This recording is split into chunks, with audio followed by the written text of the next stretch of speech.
Bible prophecy is active and unfolding daily. Zechariah 12, Isaiah 17, Psalm 83, Ezekiel 38. Here is what the LameStream Media is not telling you. Shalom, my friends. Welcome to this week's newscast. All the prophecies concerning Israel and the Middle East are burgeoning in some mighty big ways, my friends. Threats of war are flying around like swarms of angry bees.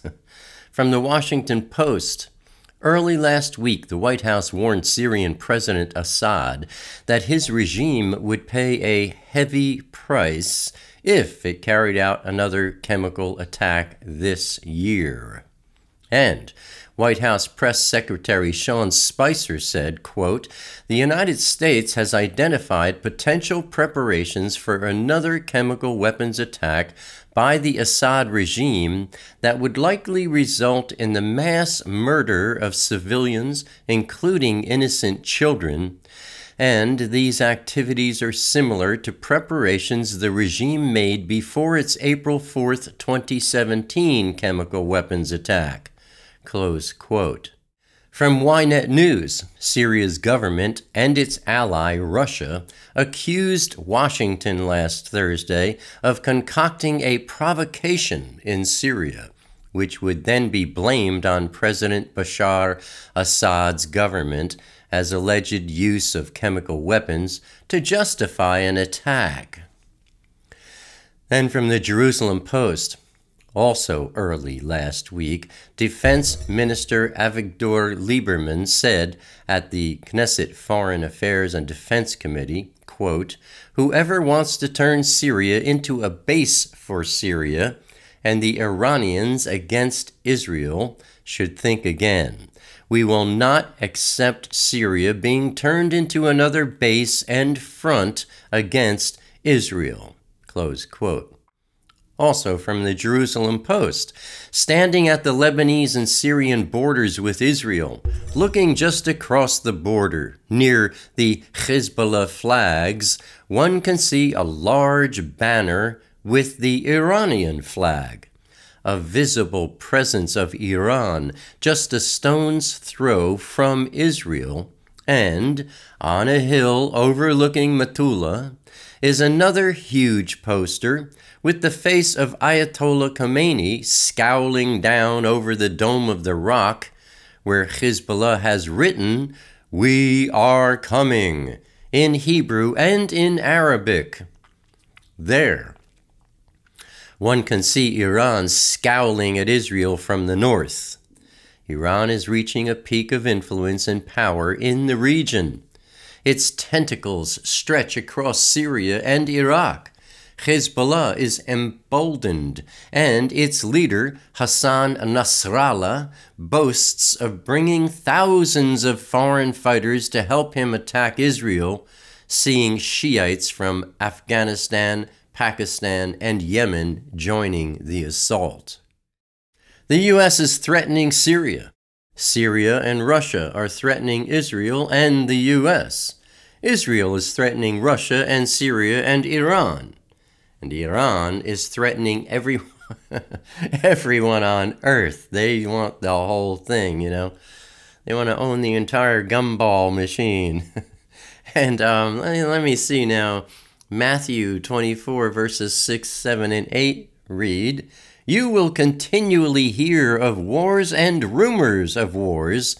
All these things are merely the beginning of birth pangs." Birth pangs? A woman giving birth? Has that been something we've been talking about lately? Honestly, my friends, I am most curious to see how things go in the Middle East over these next few months.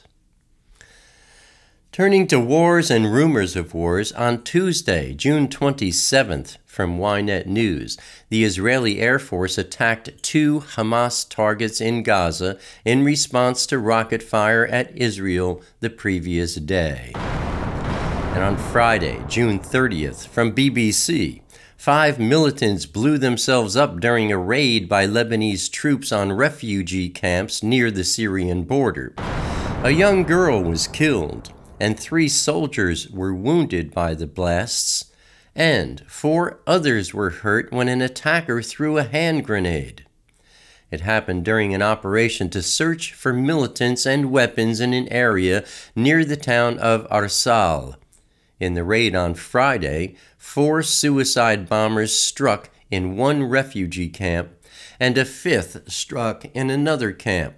Some 350 people were detained, including officials from ISIS. Turning to our Intifada update from Israel Hayom. Damascus Gate has been the scene of 32 terrorist attacks over the past 2.5 years, and this has prompted the Public Security Ministry to present a new plan to revolutionize counter-terrorism measures in the area. The plan includes the deployment of license plate capture cameras, a network of smart closed-circuit TV cameras equipped with facial recognition software to identify suspects in real time, placing fortified security posts in strategic locations, and setting up a lighting system to simulate daylight. The plan includes metal detectors and fences to direct pedestrian traffic.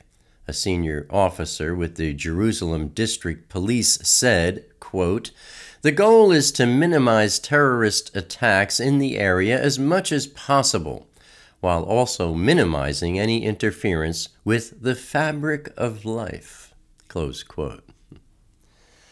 And looking at our review of last week's news, wars and rumors of wars are escalating.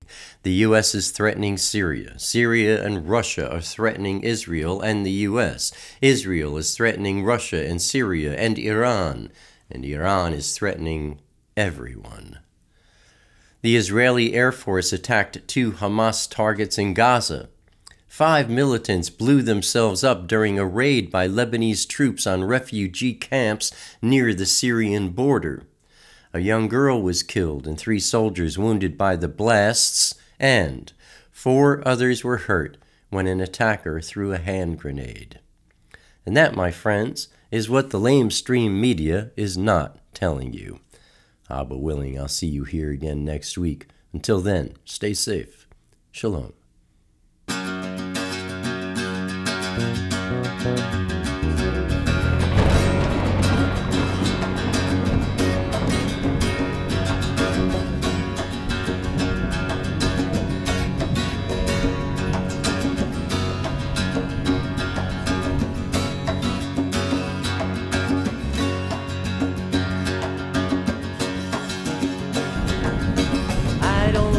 Crowded rooms, I need more space than I consume. Enough is time alone with you, underneath a naked moon, sharing confidential moods and making chatter. Mockingbird nocturnal sings notations of eternal things, entering the quantum breeze, flying not for want of wings. He lights his gaze on you and me, simply because we matter.